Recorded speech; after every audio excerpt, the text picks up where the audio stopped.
Hello everyone, let's start with our new topic, nature of Indian state. तो nature of Indian state आपका BA programme का जो syllabus है second year का annual board का, और या फिर जो लोग सेकेंड सेमेस्टर है उनका फर्स्ट टॉपिक है। तो इसमें हम डिस्कस करेंगे कि भारतीय राज्य की प्रकृति किस तरह से है।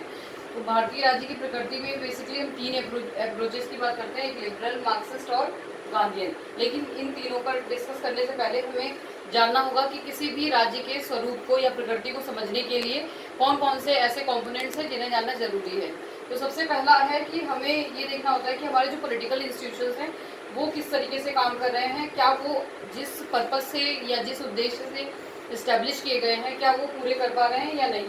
फिर दूसरा जो है एक ये भी प्रश्न उठता है कि पॉलिसी मेकिंग तो हमारी बहुत अच्छी होती है, लेकिन उसका इम्प्लीमेंट कैसे हो रहा है, सही हो पा रहा है या नहीं हो पा रहा है। जो ब्यूरोक्रेसी में हमारे अधिकारी हैं वो कहीं ऐसा तो नहीं वो अक्षम है, वो काम करने में सक्षम नहीं है, या फिर उन लोगों का जो दृष्टिकोण है, सामाजिक जो चीज़ों को देखने का रवैया है वो बहुत संकुचित है। तो ये कुछ ऐसे मतलब इतने ये क्वेश्चंस हैं जिसे जिनके आंसर जानने के बाद हम समझ पाएंगे कि इंडियन स्टेट का जो नेचर है वो किस तरीके का है। फिर थर्ड पॉइंट बनता है कि हमारा जो इंस्टीट्यूशनल स्ट्रक्चर है, संस्थागत ढांचा, वो किस तरीके का है। क्या हमने समाजवादी शासन प्रणाली को अपनाया है या साम्यवादी को अपनाया है या फिर हमने लोकतंत्र को अपनाया है। तो ये सारे डिफरेंट पॉइंट्स पे हम डिस्कस करेंगे, तभी हमें पता चलेगा कि भारतीय राज्य का जो प्रकृति है वो क्या है। फिर एक चीज़ ये भी हमें देखने को मिलती है कि जो इंडियन सोसाइटी है वो किस तरीके से क्लास में डिवाइडेड है। क्या जो वर्ग की संरचना है वो निम्नतर स्तर के जो लोग हैं उन लोगों के लिए भी काम करती है या फिर सिर्फ उच्च वर्ग के लोगों का ही आधिपत्य है जो समाज के संसाधन है। तो ये सारे पॉइंट्स हैं, इनकी सब बहुत ज़्यादा भूमिका होती है भारतीय राज्य की प्रकृति को समझने में। फिर हम बात करते हैं कि जो धर्म और जाति है, जाति और धर्म वो किस तरीके से राजनीति को इन्फ्लुएंस करती है, या फिर हमारे जो राजनीति है वो किस तरीके से जाति और धर्म को आधार बनाकर जो है हमारे नेता सत्ता में आने का प्रयत्न करते हैं। तो ये सारी चीज़ें हैं जिसे हम जानने के बाद ही भारतीय राज्य के नेचर को समझ सकते हैं। इसके बाद है कि हमने अर्थव्यवस्था का कौन सा मॉडल अपनाया है। हमने इकोनॉमी के लिए क्या हमने मिश्रित अर्थव्यवस्था अपनाई है या फिर हमने जो है निजी क्षेत्र को ज़्यादा महत्व दिया है, सार्वजनिक क्षेत्र को कम दिया है। तो ये सारी चीज़ें हम जब एनालाइज करेंगे तो तब हमें पता चलेगा कि भारतीय राज्य का जो स्वरूप है, प्रकृति है, वो किस तरीके की है। तो सबसे पहले हम डिस्कस करते हैं अपना first point, that is liberal जो व्यू है, उदारवादी जो विचारधारा है भारतीय राज्य की प्रकृति को समझने की, उसकी बात करते हैं। तो हमने पार्लियामेंट्री डेमोक्रेसी को अपनाया है। पार्लियामेंट्री डेमोक्रेसी मीन्स संसदीय लोकतंत्र, जिसमें कि ये सुनिश्चित किया जाता है कि जो सदन जनता के द्वारा चुना हुआ होता है, लोकसभा, उसके प्रति कार्यपालिका को हमेशा उत्तरदायी होना पड़ता है। यानी कि जो आपका एग्जीक्यूटिव है that will be answerable to House of People. तो ये एक बहुत बड़ा फीचर है। क्या हमने ऐसी व्यवस्था अपनाई है, क्या 5 सालों के उपरांत जो है हम सत्ता का परिवर्तन करते हैं। तो ये पॉइंट जो है पार्लियामेंट्री डेमोक्रेसी को जो हमने अपनाया है। लिबरल व्यू वाले ही मान के चलते हैं कि व्यक्ति एक बहुत तार्किक और विवेकशील प्राणी है और वो अपने व्यक्तित्व के विकास के लिए और अपने विकास के लिए वो जो भी अवसर होते हैं उनका सदुपयोग करना जानता है। फिर दूसरा है हमारा फेडरलिज्म। फेडरलिज्म में क्या होता है कि 2 स्तरों पर सरकार होती है, संघ स्तर पर और राज्य स्तर पर। संघ स्तर पर और राज्य स्तर पर जो सरकार के विषय होते हैं उनका बंटवारा हमारे संविधान की 7वीं अनुसूची में किया गया है। तो इससे पता चलता है कि जो हमारा संघवाद या फिर जो हमारा फेडरल स्ट्रक्चर है वो सेंट्रलाइज्ड है, जिसमें कि ज़्यादा शक्तियाँ किसे मिली है, संघ को मिली है।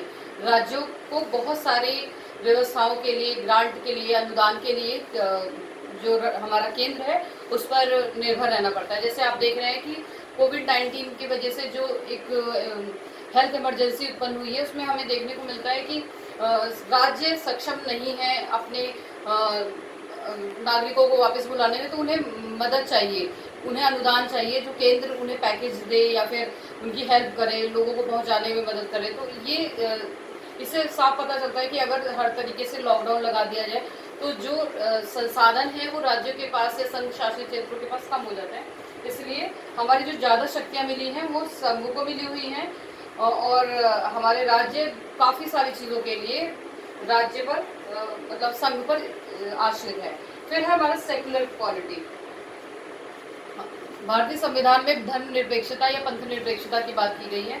इसका सीधा सा अर्थ यह निकलता है कि जो इंडियन स्टेट है वो थियोक्रेटिक स्टेट नहीं है। थियोक्रेटिक मीन्स कि किसी भी धर्म ग्रंथ पर आधारित जो नियम है उसके अनुसार से शासन व्यवस्था नहीं चलती, बल्कि जो शासन व्यवस्था चलती है उसके लिए एक संविधान सभा के द्वारा संविधान का निर्माण किया गया, और संविधान में शासन प्रणाली किस तरीके से काम करेगी, सत्ता में कौन से लोग होंगे, किनके पास कितनी शक्तियां होंगी, उनकी शक्तियों पर क्या जो है लिमिटेशंस लगाई जाएंगी, इन सब चीज़ों का निर्धारण हमारे संविधान से होता है। और हमारा जो संविधान है वो सेकुलर पॉलिटी की बात करता है, मतलब राज्य का अपना कोई धर्म नहीं है। राज्य की नज़र में सभी धर्म समान हैं और वो सभी धर्मों को समान रूप से मानता है, क्योंकि गांधी जी के जैसे विचार थे कि जो धर्म होता है वो व्यक्ति का निजी मामला होता है, इसमें राज्य का कोई भी बाहरी हस्तक्षेप नहीं होना चाहिए।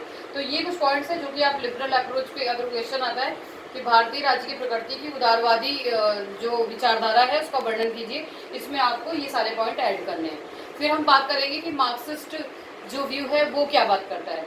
तो मार्क्सिस्ट में बेसिकली आपको समझना पड़ेगा कि जो मार्क्स की थ्योरी है वो बेस्ड है क्लास स्ट्रगल की बात करते हैं। वो कहते हैं कि जो भारतीय राज्य है उसमें वर्ग विभाजित हैं, अलग अलग उच्च वर्ग है और निम्न वर्ग है, और उच्च वर्ग के जो लोग हैं जैसे पॉलिटिशियन हो गए और आपके इंडस्ट्रियलिस्ट हो गए और जितने ब्यूरोक्रेट्स होते हैं, इन सब ने मिलकर एक नेक्सस बनाया है जो कि आम जनता या फिर निम्न स्तर के जो लोग हैं उन लोगों का शोषण करते हैं। कभी भी जो सेना में या फिर आप देखते हैं मंत्री और या फिर आप देखते हैं कि जो बड़ी बड़ी जो पोस्ट है, जो औद्योगिक घराने हैं, वहाँ के जो लोग होते हैं वो कभी भी लोअर वर्ग से नहीं आते, बल्कि वो सभी उच्च वर्गों से आते हैं। तो ये बताते हैं कि जो भारतीय राज्य है वो एक पूंजीवादी राज्य है, और वो क्या करता है, सिर्फ और सिर्फ जो पूंजीपति लोग हैं, बुर्जुआ वर्ग हैं, उन लोगों के अधिकारों का संरक्षण करता है और हमेशा उन्हीं लोगों को जो है प्रमोट करता है। तो इनका मानना है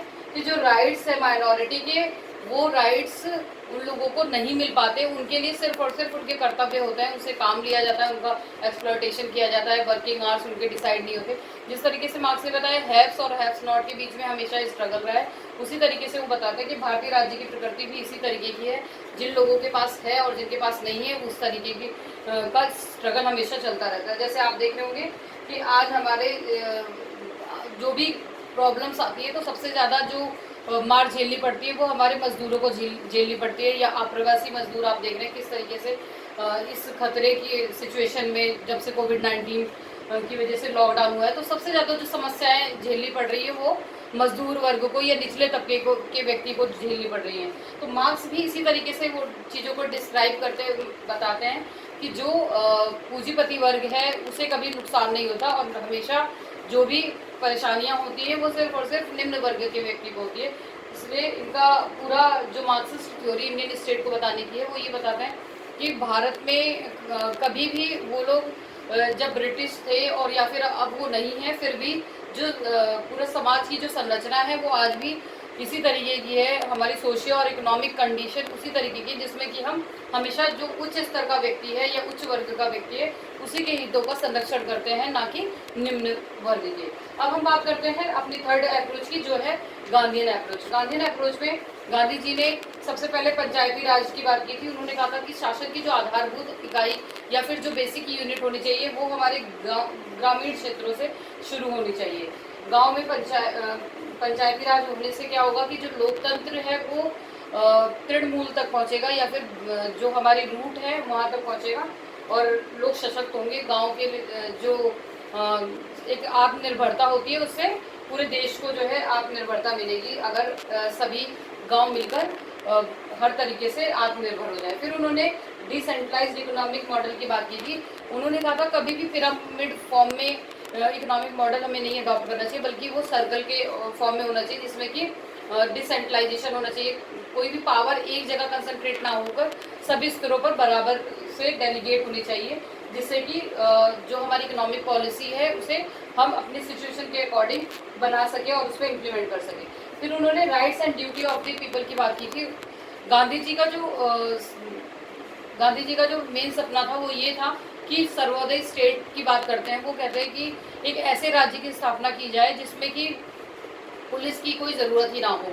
वो कहते हैं पुलिस और प्रशासन ये क्या करते हैं, मिलकर व्यक्ति का शोषण करते हैं, ये अराजक बनाते हैं। इसलिए ज़रूरी है कि हमारे जो स्टेट है उसमें सर्वोदय को अपनाएं, सभी व्यक्ति का विकास हो। और जैसे किसी पंक्ति में लोग खड़े होते हैं, जितना लाभ पंक्ति के प्रथम व्यक्ति को मिल रहा है उतना ही लाभ अंतिम पंक्ति के व्यक्ति तक भी मुहैया कराया जाए। सभी का उदय होना चाहिए, अहिंसा होना चाहिए, धर्म और राजनीति का जो मिश्रण है उसे वो नहीं होना चाहिए। तो गांधी जी ने अपना ये पूरा मॉडल बताया था। और अब हम अगर इन तीनों की विचारधारा का मूल्यांकन करें तो आज हमने भारतीय संविधान में बहुत से जो पॉइंट्स अपनाए हुए हैं वो गांधीयन फिलॉसफी के हैं। जैसे हमारे संविधान के directive principles of the state policy में बहुत सारे प्रावधान जो गांधीयन फिलॉसफी को दर्शाते हैं। और फिर हमने ज़्यादा जोर दिया है लिबरल पॉइंट ऑफ व्यू पे, जो कि भारतीय स्टेट का जो नेचर है वो सही तरीके से बताता है। Thank you.